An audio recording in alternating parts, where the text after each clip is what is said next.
오늘은 교회로 세워지고 교회가 되다라는 제목으로 데살로니가 서신을 좀 살펴보도록 하겠습니다. 전 세계적으로 우리나라만큼 부동산에 관심이 많은 나라나 국민은 없을 겁니다. 그래서 제가 어떤 책에 보니까 이렇게 써 있더라고요. 부동산의 가치에 영향을 미치는 가장 중요한 세 가지 요소가 있는데 그 세 가지 요소는 위치, 이렇게 기록되어 있더라고요. 가장 크게 영향을 미치는 세 가지 요소가 사실은 하나이라는 거죠. 위치. 내가 어떤 위치에 땅과 주택, 상가를 보유하고 있는가가 가장 중요한 요소라는 겁니다. 거의 절대적인 요소라고 말을 하더라고요. 오늘부터 우리가 살펴보게 되는 데살로니가 교회는 바로 그런 좋은 위치에 살고 있었던 헬라 그리스도인들의 이야기입니다. 그래서 이 교회는 굉장히 특징적인 게 뭐냐면 대체로 대부분이 헬라인들로 구성된 교회입니다. 유대인들은 굉장히 적었고요. 한 90% 이상이 다 헬라인들이 세운 교회라고 보시면 됩니다. 데살로니가 지역은 마게도냐 전 지역의 수도로 로마는 이 도시를 제2의 지방 수도로 지정을 합니다. 인구가 10만까지 추산해 볼 수 있는 도시로 로마 상위 10대 도시 가운데 하나였습니다. 천연 항구 도시이자 육로로도 로마뿐 아니라 전 세계 어느 지역으로도 갈 수 있는 교통의 요충지였습니다. 도시는 화려했고 번창했으며 사람들로 붐볐습니다. 상업은 발달했고 시민들은 항상 분주하고 바쁘게 살아가고 있었습니다. 천연 광물인 금, 은, 철, 구리, 납 등이 풍부했고 건축용 목재를 제공하는 방대한 산림이 있었습니다. 조금만 부지런하게 이 도시에서 살아가면 누구든지 부족함 없이 살 수 있는 좋은 환경을 가진 도시가 데살로니가였습니다. 마게도냐의 통치자였던 알렉산더 대왕의 아버지가 카산드로스였는데 그는 일찍부터 이곳을 매우 중요한 도시로 건설하게 됩니다. 이 카산드로스는 이곳의 이름을 사랑하는 아내의 이름을 따서 데살로니가로 명명을 하게 되죠. 그렇게 시작한 도시가 로마 시대까지 이어졌고 로마는 이 도시를 조금 더 확장하게 됩니다. 데살로니가는 마게도냐 전체 도시의 롤 모델로 누구나 살고 싶어하고 누구나 방문하고 싶어하는 그런 도시로 성장하게 되는 것이죠. 바로 이곳에 주님의 몸된 교회가 설립되게 됩니다. 우리가 70회 정도를 걸쳐서 지금까지 사도행전을 살펴봤는데요. 사도행전 17장 1절에서 10절까지를 다시 보면 데살로니가 교회가 시작되는 배경을 볼 수가 있습니다. 바울은 2차 전도 여행 때 실라와 디모데와 함께 이곳을 방문하여 한 달 정도 체류하게 되는데 이곳에서 복음을 전하자 정말 폭발적으로 복음의 확장이 일어나게 됩니다. 기독교 신앙이 폭발적으로 증가할 때쯤 큰 박해가 일어나게 됩니다. 유대인들이 시기하여 시장에 있던 불량스러운 사람들을 모아서 바울과 그리스도의 교회를 박해하기 시작하는 것이죠. 그리하여 데살로니가 교회 형제들은 바울을 밤중에 베레아로 피신시킵니다. 그러나 여전히 박해는 끝나지 않고 있습니다. 이곳에 있던 교회의 형제들은 예수님을 믿는다는 이유로 경제적으로 또 정치적으로 사회적으로 큰 환난을 겪습니다. 당시 데살로니가는 헬라의 여러 신들을 섬기는 우상숭배의 도시였다고 합니다. 그들에게는 이교적 관습들이 매우 자연스러운 것이었는데 예수님을 믿은 이후에 철저히 버렸던 것으로 짐작할 수가 있어요. 그래서 1장 9절 중반절에 보면 우리 1장 9절 중반절에 보시면 눈으로 따라오시면 좋습니다. 너희가 어떻게 우상을 버리고 하나님께로 돌아와서라고 기록이 되어 있습니다. 그들은 헬라의 수많은 신들이 숭배되고 있었던 곳에서 우상을 버리고 하나님께로 돌아왔다. 이렇게 기록하고 있죠. 전적으로 버렸다는 거죠. 급격히 신속히 빠르게 버렸다. 이런 뜻이죠. 그러면 어떤 일이 벌어지냐면 자신들의 비그리스도인의 가족 구성원들과 친구들로부터 원한과 분노의 감정을 불러일으킬 수 있었던 것이죠. 여러 신들을 숭배하던 자들이 갑자기 예수님만을 참된 신앙의 대상으로 받아들일 때 그것을 보는 불신자들의 입장에서는 오만해 보였다는 것입니다. 그러나 데살로니가 교회 성도들은 철저하게 신앙을 세워가기를 원했던 것 같아요. 만일 저와 여러분들이 지금보다 더 철저하게 예수님을 순수하게 믿고 따르면 어떤 일이 벌어질까요?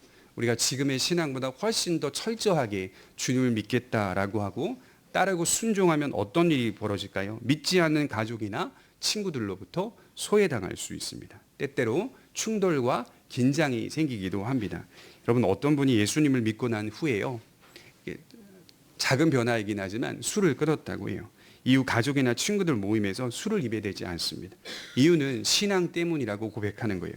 그러면 어떤 일이 벌어지냐면 늘 먹고 있던 사람이 먹지 않으니까 긴장감이 생기고 충돌이 일어납니다. 심지어 그 사람이 오만해 보이기까지 합니다. 어떤 사람은 그렇게 말하는 거예요. 나도 교회 다니는데 너만 유별나게 그러냐? 이렇게 말할 수도 있습니다.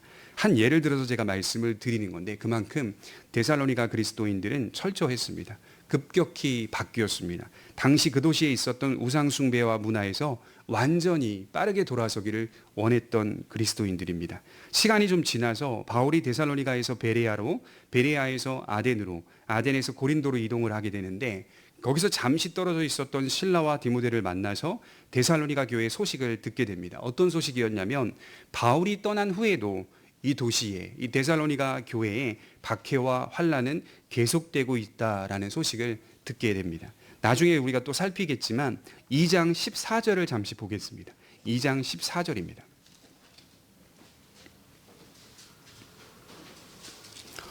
2장 14절에 보면 이렇게 말씀을 하고 있어요. 형제들아 너희가 그리스도 예수 안에서 유대에 있는 하나님의 교회들을 본받은 자 되었으니 그들이 유대인들에게 고난을 받음과 같이 너희도 너희 동족에게서 동일한 고난을 받았느니라. 이게 무슨 말이냐면 데살로니가 교회가 자신의 형제들에게 고난을 받고 있다는 말을 하고 있는 것이죠.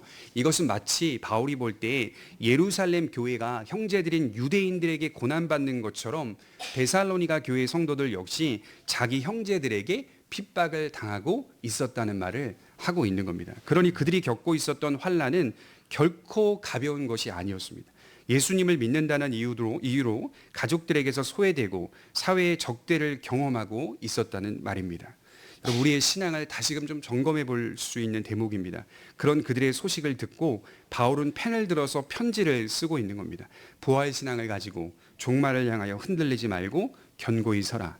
그리고 교회 안에 몇 가지 연약한 문제들이 발생을 하고 있었는데 이 부분에 대해서도 가르치고 있는 겁니다. 저는 이런 생각을 했어요. 우선 뭐하러 예수님 믿어서 겪지 않아도 되는 환난을 당해야만 하는가? 이런 질문이 제 마음속에 듭니다. 굉장히 여유롭고요. 편안하게 살 수 있는 도시이고 사람들입니다. 뭐하러 예수님을 믿어서 겪지 않아도 되는 고난과 환난을 당해야만 하는가? 대체로 부족함 없이 풍요로운 도시에 살고 있었던 헬라인들이고 유대인들이었습니다. 이 땅을 살아가는 모든 사람들의 희망사항이 뭘까요? 현대 자본주의나 고대 데살로니가 시대나 동일한 것 같아요. 인생의 안락함과 풍요로움, 신체적으로 정신적으로 편안하고 안정된 상태를 사람들이 꿈꿉니다. 그러니까 인간이 원하는 세속성은 시대와 상관없이 항상 똑같았다라고 말할 수가 있죠. 물질적인 풍요로움, 신체적인 편안함. 미국 기독교 데이터 연구소에서 통계를 내보니까요. 물질적으로 풍요로운 사람들은 대체로 종교를 갖지 않는다라고 말을 합니다. 그 자리에 안주하며 안락한 삶을 살기 원한다.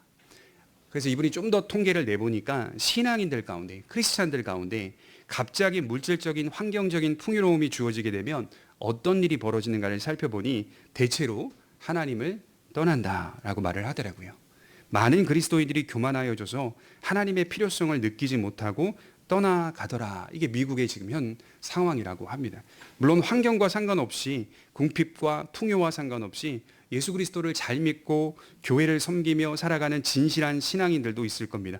하지만 대체로 사람이 풍요로워지게 되면 환경이 개선되고 소위 말해 가진 게 많아지면 완악해지고 교만해지는 것이 우리가 볼 수 있는 현상입니다. 그런데도 불구하고 데살로니가 교회의 전반적인 영적 상태는 상당히 훌륭했다. 그래서 이분들을 칭찬하고 싶은 거예요. 처음부터 1장 자세히 읽어보면 칭찬이 많이 나와요.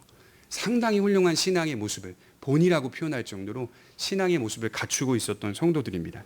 그래서 데살로니가 서신을 보면 그들에 대한 바울의 칭찬을 볼 수 있습니다. 환난 가운데서도 훌륭한 신앙인의 모습을 보여주고 있습니다. 그들은 환난을 각오했던 신자들입니다. 기독교의 길이, 그러니까 자신들이 믿고 따르는 이 길이, 복음으로 살아가는 이 길이 복음의 내용이 무엇인지를 본질적으로 이해하고 물으며 서 있었던 성도들이었습니다. 제가 종종 김창옥 선생님 강의를 듣는데요. 듣다가 이런 내용을 말씀하시더라고요. 날라리처럼 살던 예쁜 여성이 결혼을 할 때는 꼭 교회 오빠를 만나더라. 이렇게 말씀을 하더라고요. 정말 누릴 거 다 누리고 가보고 싶은데 다 가보고 원 없이 놀던 이 여성이 나중에는 남자를 만나서 결혼을 하는데 교회 오빠를 만나더라. 무슨 말이죠?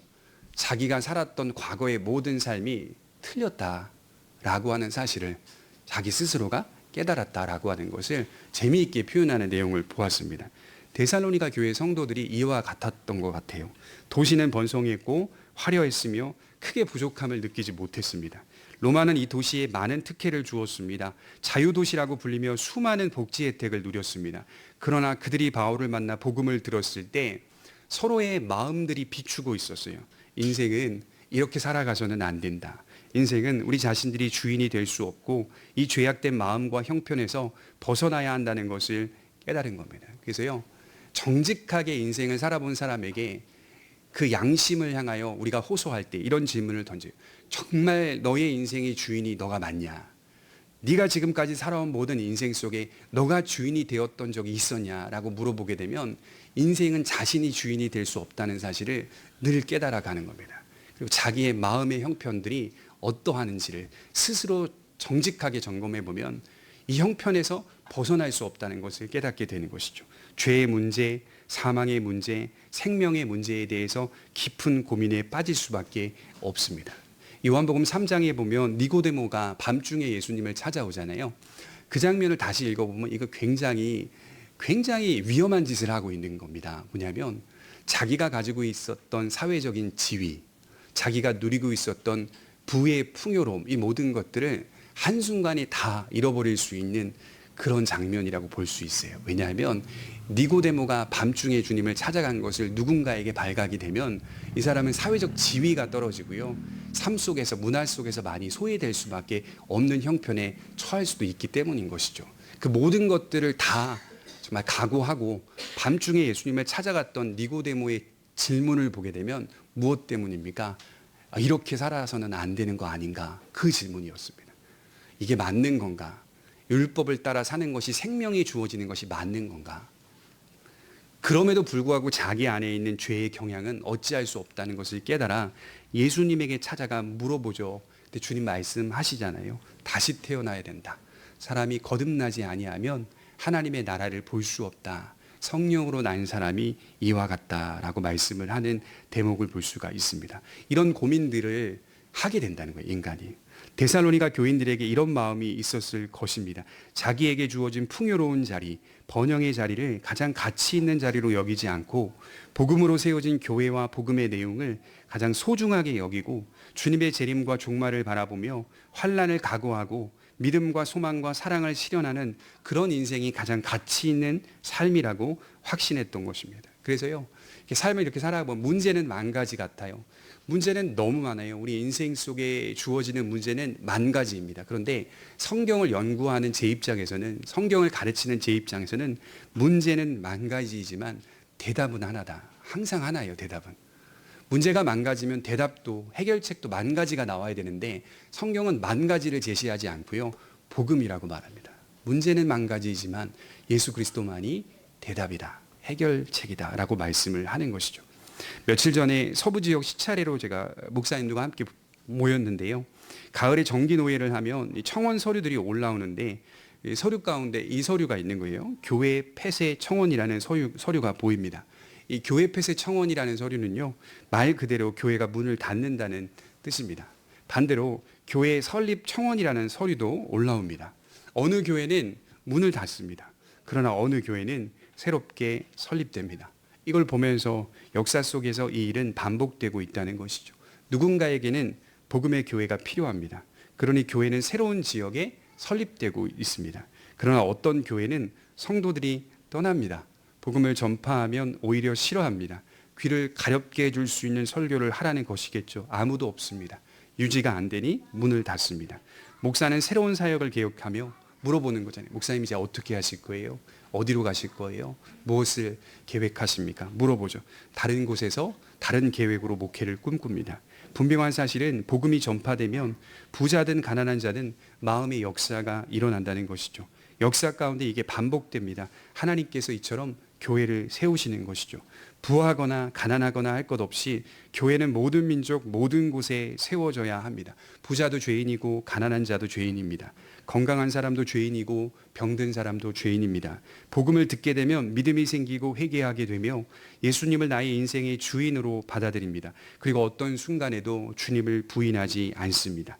영원한 나라와 영원한 생명을 바라봅니다. 이제는 인생의 가장 큰 위로가 그리스도의 피로 세운 교회이며 하나님 아버지요 우리 주 예수 그리스도임을 확신하게 됩니다. 이런 위로를 받으며 견고하게 세워지고 있었던 교회가 데살로니가 교회였습니다. 우리가 첫 번째로 살펴볼 것은 발신자에 대한 소개입니다. 1절을 다시 보시면 이렇게 기록하고 있어요. 바울과 실로아노와 디모데는 하나님 아버지와 주 예수 그리스도 안에 있는 데살로니가인의 교회에 편지하노니 은혜와 평강이 너희에게 있을지어다. 데살로니가 전서의 저자는 신학계에서 역사학계에서도 만장일치로 사도 바울입니다. 외적 증거와 내적 증거로 바울이 저자라는 사실이 확증되는데 이 외적인 증거는 초기 기독교 문헌에서 바울이 데살로니가 서신을 직접 기록했다는 일치된 견해가 있습니다. 특히 속사도들이나 교부들이 바울이 저자임을 분명하게 밝히고 있습니다. 또 다른 하나는 내적인 증거인데 이 편지 안에서 발견되는 증거가 있습니다. 1장 1절에 보면 스스로가 편지하노니라고 말하고 있죠. 자기가 저자라는 사실을 밝히고 있죠. 2장 18절에도 자신이 저자라는 사실을 다시 한번 밝힙니다. 나 바울은 한 번, 두 번 너희에게 가고자 하였으나 사탄이 우리를 막았도다. 또한 문체나 어휘나 문법 구조가 증거인데 이 모든 것들이 바울 문헌의 전형적인 특징입니다. 그러니까 바울이 쓴 다른 서신들을 연구하고 비교해 보면 바울의 문체와 똑같다는 결론이 나옵니다. 이게 바로 내적인 증거입니다. 그런데요, 우리가 흥미로운 것은 1절에 바울만 소개되고 있지 않다는 것이죠.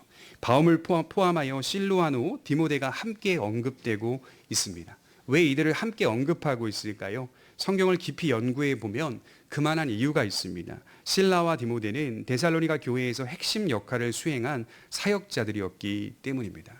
바울이 복음을 전파하여 데살로니가 교회가 시작되긴 했지만 진짜 데살로니가 교회를 견고하게 세운 사람들이 실로아노와 디모데입니다. 실라와 디모데입니다.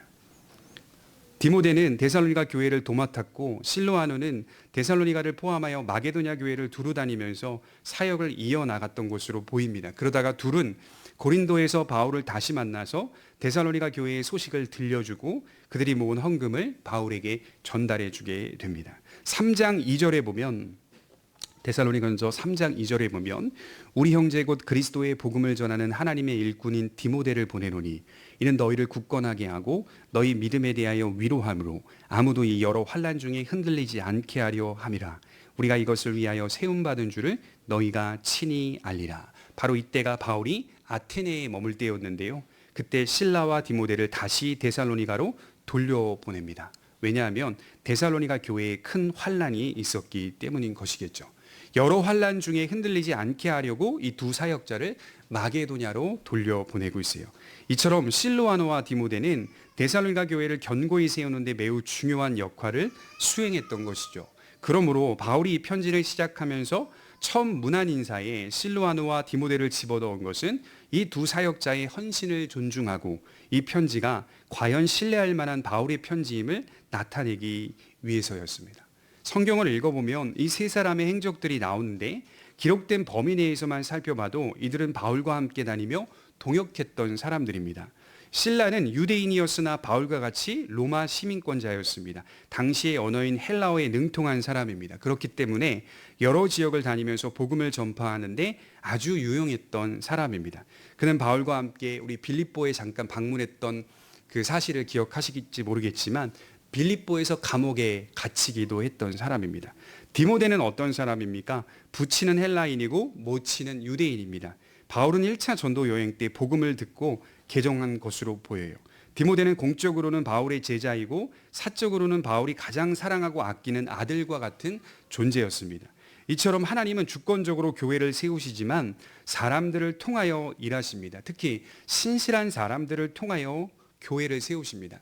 다양한 사람들을 부르셔서 그들의 수고를 통하여 교회를 견고하게 세우십니다. 그래서 이 세 사람의 이름을 보면서 복음이 전파되고 교회가 세워지는 일에는 누구 한 사람의 능력으로만 일어나는 일이 아니라는 점을 생각해 보게 되는 것이죠. 수많은 믿음의 사람들이 헌신하였고 수고하였으며 사랑합니다. 거론되지 않고 있지만 익명의 그리스도인들이 역사 속에 상당히 많이 있었습니다. 그들로 인하여 초대교회가 견고하게 세워진 사실은 우리가 잘 알고 있습니다. 그래서 어떤 신학자는 이렇게 말했어요. 교회는 항상 우리로 묶여 있다. 교회는 우리로 묶여 있다라고 말했습니다. 나 개인이 아닌 우리로 묶여 있습니다. 그러므로 우리가 교회를 세웁니다. 하나님의 부르심을 받은 우리들이 교회를 세우고 교회 복음의 공동체를 함께 세워나갑니다. 그리고 그런 진실한 신앙인들이 있었기 때문에 복음이 중국과 일본을 거쳐서 우리에게 전해질 수도 있었던 것이죠. 저희 교회도 사실은 작은 교회이고 역사도 그렇게 길게 되진 않았지만 알게 모르게 성도들의 헌신으로 세워진 교회입니다. 그리고 지금도 그렇게 세워지고 있는 교회라고 전 믿어요. 예배를 드리고 있는 우리들에게 그런 마음이 있어야 합니다. 성경을 읽어보면 사실 이 땅에서의 신자의 목표는 하나라고 저는 생각합니다. 말씀을 연구하면서 그런 생각이 들어요. 성도들이 각 처에서 각 지역에서 다르게 살고 있어요. 다양한 삶을 살아가고 있지만 정작 제 입장에서는 각자 다양한 이야기의 인생 같지만 사실 하나의 이야기일 뿐이다라는 생각이 들더라고요. 우린 다 하나의 이야기로 엮여 있을 뿐입니다. 그게 뭡니까? 복음의 이야기, 구원의 이야기입니다. 교회의 이야기입니다. 하나님께서 각자 다른 삶을 살게끔 허락하시고 주어진 자리가 다르지만 형편도 다르지만 우리는 하나로 엮여 있습니다. 교회의 이야기와 복음의 이야기와 구원의 이야기를 살아내는 사람들입니다. 교회 공동체를 시작으로 하여금 우리 인생이 구성되도록 하나님께서 그렇게 만드신 것이죠. 그것이 하나님께서 우리에게 주신 사명입니다. 유대교를 보니까요, 지금도 유대인들은 10명이 그 지역과 마을에 모이면 기본적으로 회당을 먼저 세운다고 합니다. 왜 10사람인가 라고 살펴보니까 10개의 가정이 회당을 운영하기에 적합하기 때문이라고 말을 하더라고요. 회당은 지금도 유대인들에게 가장 중요한 장소이고 기구입니다. 그래서 살펴보면 다른 타종교에서도 이슬람 같은 경우도 지금 한국 곳곳에 모스크가 세워지는 거 아시죠? 여러분 생각하는 것보다 훨씬 많은 지역에 세워져 있더라고요. 저도 몰랐는데 모스크가 어디 있나 봤는데요. 은근히 많은 곳에 작게 크게 잘 세워져 있더라고요. 계속해서 이것이 지금 확장이 되고 있는데요. 이슬람 사람들의 목표가 뭡니까? 지역마다 모스크를 많이 세우는 거거든요. 그게 그들의 정체성이거든요. 이것이 그들의 신앙이고 그들의 삶이고 그들의 이야기입니다. 이걸 보니까 이방신을 숭배하는 사람들도 그 정체성을 철저히 합니다. 참된 진리를 믿고 따르는 우리는 사실 더 철저해야 맞는 겁니다. 복음으로 세워지는 교회는 사실 내 삶의 가장 중요한 위치에 놓여야 하는 것이죠. 우리 모두는 복음을 위하여 살아가는 사람들입니다. 그리하여 장차 주님이 강림하실 때 잘했다 칭찬받는 자로 나타나야 하는 것이죠. 두 번째로 살펴볼 것은 세상 속에 교회가 속한 위치입니다. 우리 1절을 다시 한번 보겠습니다. 같이 한번 읽어볼게요. 시작. 바울과 실루아노와 디모데는 하나님 아버지와 주 예수 그리스도 안에 있는 데살로니가인의 교회에 편지하노니 은혜와 평강이 너희에게 있을지어다. 교회가 속한 위치가 보이십니까? 실루아노, 디모데, 바울이 세운 교회 같아 보이지만 그들의 수많은 헌신으로 세워진 교회 같아 보이지만 교회는 결코 사람들의 헌신이 먼저 앞서지 않습니다. 교회는 하나님 아버지와 주 예수 그리스도 안에 있다라고 말씀을 하고 있습니다. 무슨 뜻일까요?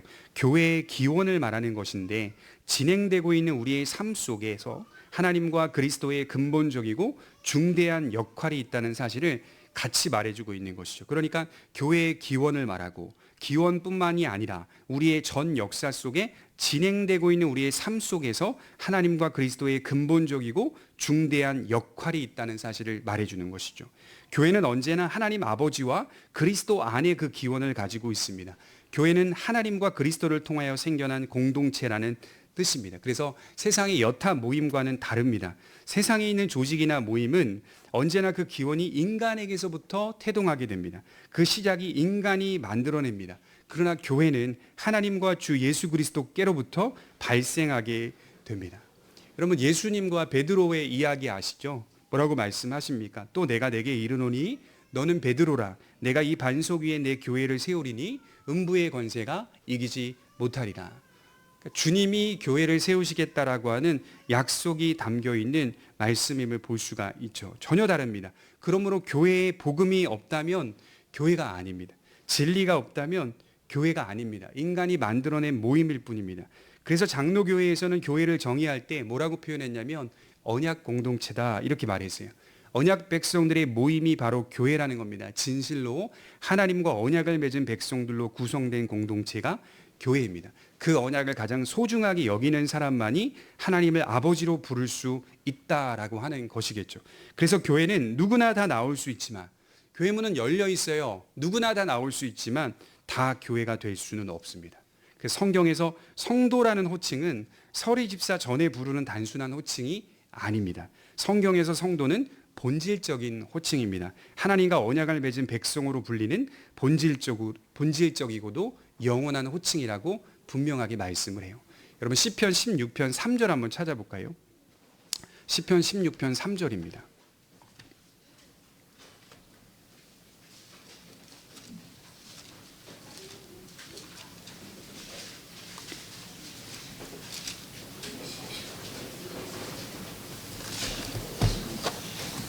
시편 16편 3절입니다.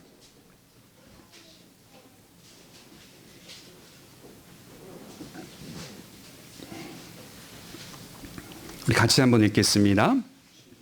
시작. 땅에 있는 성도들은 존귀한 자들이니 나의 모든 즐거움이 저희에게 있도다. 성도 보이시죠? 성도. 하나님이 가장 중요하게 여기는 호칭이 누구라고요? 성도라고요. 성도. 그러니까 우리가 임시집사, 서리집사 전에 성도님 부르는 것이 이제 교회 나온 지 얼마 안 됐구나 이런 차원이 아니라 성도라고 불리는 것은 성경에서 굉장히 소중한 직분, 굉장히 소중한 호칭이라고 분명하게 말씀을 하고 있는 것이죠. 땅에 있는 성도들은 존귀한 자들이니 나의 모든 즐거움이 저들에게 있도다. 하나님의 즐거움과 기쁨이 누구에게 있는지를 보셔야 돼요. 또한 여기 보시면 그리스도 안에라는 표현을 쓰고 있는데요. 본문에 보면 교회란 세상에 있지만 세상 안에 있지 않다는 말씀을 하고 있습니다. 그리스도 안에 있다는 말씀인 것이죠. 삼위 하나님 안에 속하여 있다는 뜻입니다. 공간적인 의미로 생각해 볼 수가 있는데 데살로니가인의 교회가 하나님과 그리스도 안에서 살고 있다는 뜻입니다. 그들의 존재와 삶이 세상이라는 공간에 있는 게 아니라 하나님과 주 예수 그리스도 안에라는 공간에 머물고 있다는 뜻입니다. 세상이라는 같은 공간에 있는데 완전히 다른 공간에 구별된 사람들이라는 말이겠죠. 여기에는 이중적인 의미가 있는데 하나님께서 완전히 성별한 사람들이라는 뜻입니다. 하나님의 관점에서 우리를 보실 때 완전히 구별해서 보신다. 동시에 우리들이 하나님의 면전에서 살고 있다는 뜻입니다. 사람들의 판단과 평가 기준으로 사는 자들이 아니라 하나님의 판단과 평가 기준으로 사는 자가 교회여야 한다는 말이죠.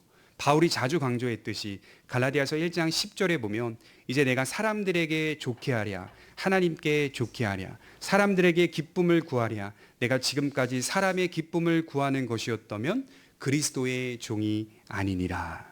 하나님 앞에서 복음에 합당한 삶을 살겠다는 일관된 원칙과 기준이 있습니다. 자기 뜻을 부인하고 자기 욕망을 부인하며 하나님의 뜻에 맞추려고 하는 사람들이 교회입니다.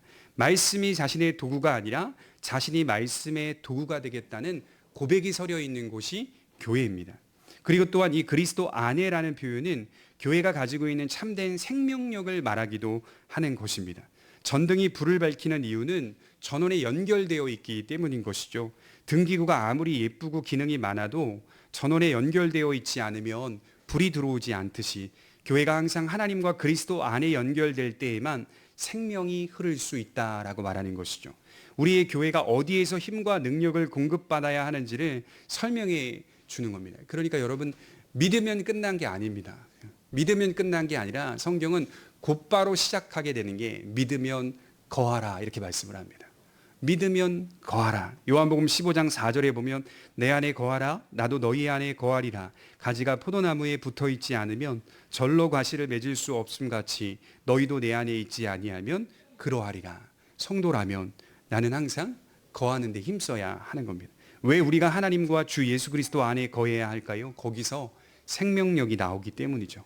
저와 여러분들의 실천적인 삶이 우리가 그분 안에 거할 때에만 흘러나올 수가 있습니다. 반대로 거하지 못할 때는 어떨까요? 우리가 그리스도 안에 거하려고 시도조차 하지 않고 그냥 막 살아갈 때 어떨까요? 많은 유혹을 감당하기 어렵습니다. 많은 유혹을 받는데 이것을 감당하기가 어렵습니다. 생명이 있음에도 생명을 느끼지 못하면서 살아갑니다. 답안지는 주어져 있어요.